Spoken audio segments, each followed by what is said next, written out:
Continuing part 3, the story of the scroll, the curve, the Niddah. Esther learns about this form of expression used by Mordecai.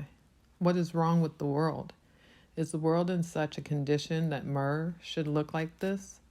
Is there such danger, such dismay? The neshama is to be born at this juncture in this body which is evolving to the extreme. But is the condition of the totality so critical? Is the body threatened to lead an existence without the neshama?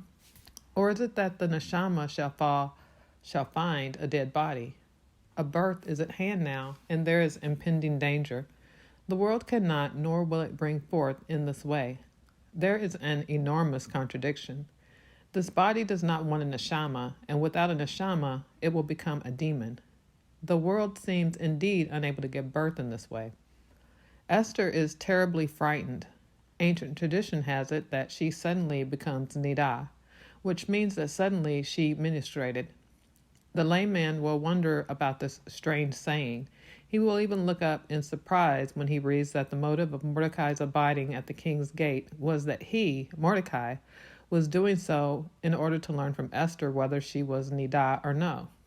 Besides, Esther's special attitude is praised, that she should have consulted the sages about her Niddah condition. It will be readily taken that we are not concerned here with an extra precaution in matters of hygiene, as most researchers of development and evolution would gladly state about this finding, but that evidently there is something different about this Niddah. Mind you, there is a complete treatise in ancient lore dealing with this Niddah condition. It even bears the name of Niddah. The Halachah, too, knows about Niddah. Halachah treats the subject of this condition in every detail. Now, what exactly is expressed in Niddah? Why that significance? The man and the woman can form a unit from which the fruit, the child, can come forth unless the woman is Niddah. Being Niddah is a sign that there is development, that the woman still bears the stamp of being united with the forces of development. She is then development herself. She is subjected to it. Blood is the expression for this development. It is a special blood to be distinguished from other blood, which similarly flows in the woman. A woman who is Niddah is like the world in development. She is occupied by the forces of development. As long as the world has these forces active in it, the fruit cannot come. In that condition, the woman is barren. In the individual, woman is the expression of the physical, the exterior, hence of that which actually is subject to development. Her period therefore hangs together with the lunar period. The moon also shows development. The moon surrounds the earth just as the body covers the individual, as the female veils the male. Woman in the condition of Niddah is like the earth ruled by the forces of development. As soon as a woman got over the condition of Niddah, she is the expression for the earth which is freed from the forces of development. She is now in a state when something can be done to her, owing to which she can bring forth the fruit, the child. The Niddah condition makes the actual contact with the man impossible, and the woman wants that real contact, that purposeful contact. Woman in the Niddah condition cannot fulfill her destiny. Oneness with the man cannot be affected, hence the fruit cannot come. 7 days after all the traces of the Niddah condition have disappeared, there begins a new phase for the woman. After that 7th day, i.e., at the beginning of the 8th day, she can form the union with the man. The fruit can come. It is even considered most important for this merging actually to be accomplished at the beginning of the 8th day. The Halachah enters profoundly into what is to be understood by the Niddah condition and what is not. It is of great significance to know whether the forces of development dominate or no. The woman being Niddah hangs together with the world's being subjected to the forces of development. As long as that condition rules the world, the fruit, the new world, cannot come. Just as the man cannot then come to the woman, emancipation cannot come to the world. Not until the world has counted the 7 days after all the phenomena of the domination of these forces of development have ceased to be, and it is then the 8th day. can there be emancipation of the world? The sages of the real Israel know the signs of distinction. They know whether the forces of development are present or no, and the world consults these sages. They are not perceptible in this world. For indeed, if the world is free from the forces of development, that is something grand. That is why there is continual contact between Mordecai and Esther on this subject, as also between the sages and Esther. Like everything that appears in this world, Esther too is subjected to this Niddah condition. The exile of the Shekinah implies that she will merge completely with this world, that she virtually is in exile here. Similarly, the Neshama is in exile in the body.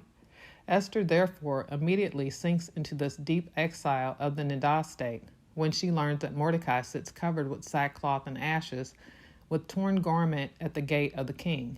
When Mordecai is there in that condition, then there is something fearful going on in the world. Then all that is development absolutely dominates. At that juncture, there is the zenith of the forces of development. Too heavy pressure similarly calls up the forces of development. Suffering implies this danger as well, and this expresses itself immediately in Esther too, in the appearance which, however, hides a mystery. But then also in that appearance, for the exile is something serious. It is not just a game. The secret of Daniel.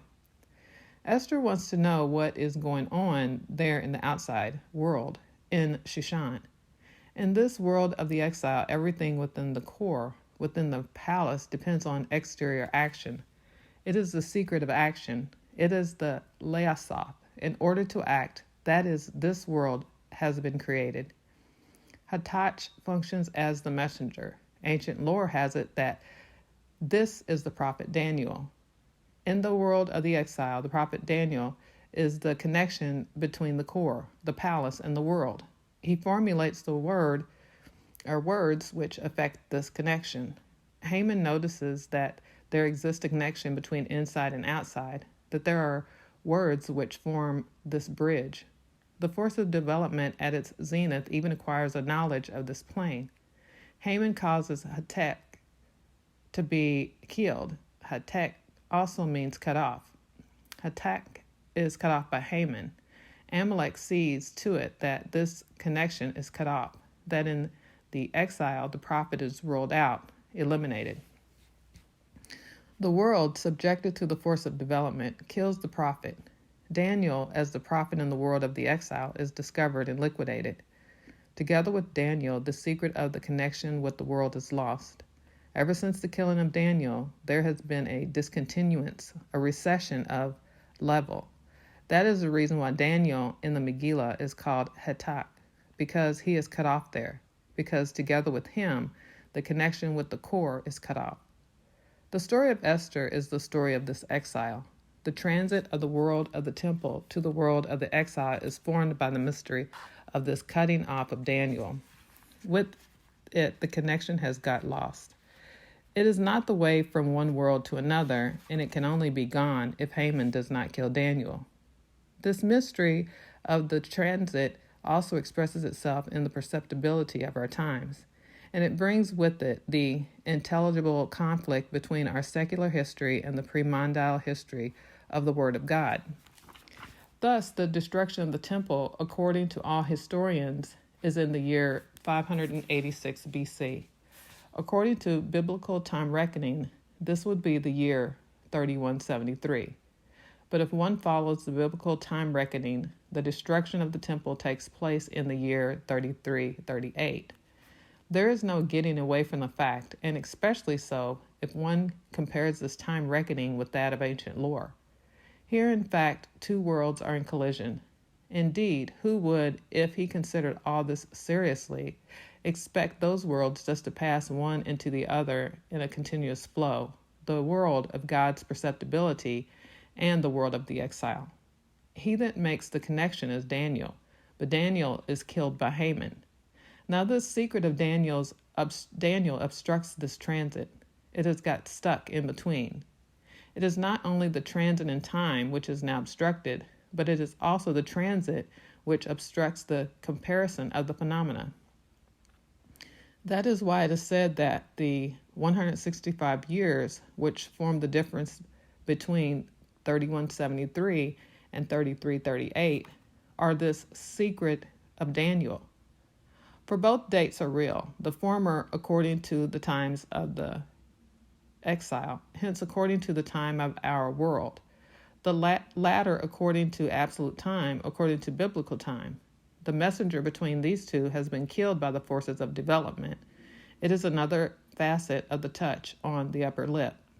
In Hebrew, this secret of Daniel is called Sod Daniel.